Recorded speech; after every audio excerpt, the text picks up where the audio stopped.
med drugging?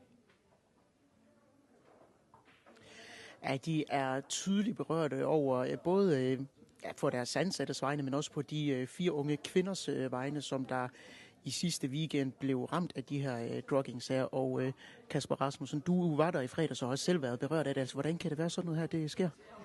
Ja, det spørger vi også os selv om. Vi synes jo, at natlivet det skal være et rart og positivt sted for alle at befærde sig. Og det gør vi jo egentlig også alt, hvad vi overhovedet kan for at gøre det til. Både med vagtpersonale og med trænede bartender til nødsituationer og overvågning og alt muligt andet. Så vi spørger også os selv, hvorfor der er nogen, der synes, de skal have lov at ødelægge det for andre. Og hvad gør I ligesom for at prøve at komme til bunds i de her 4 sager?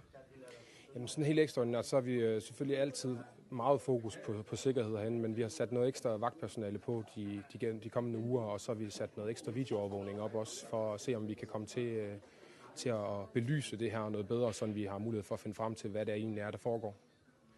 Og hvad kan I så gøre for at undgå de her sådan nogle sager her i fremtiden?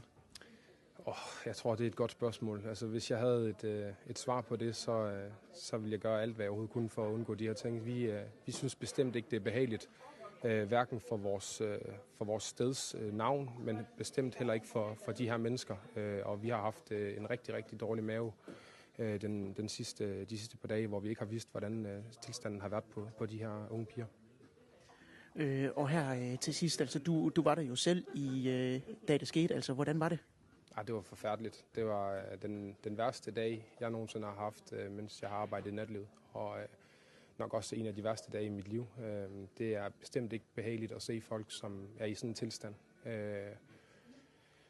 Og jeg tror, at alle i hele personalegruppen, vi havde behov for lige at have en debriefing efter en vagt, hvor vi lige sad og snakkede sammen, og der blev rystet lidt, og der var også nogen, der havde behov for at komme ud med lidt tårer, fordi vi var bestemt mærket af det her.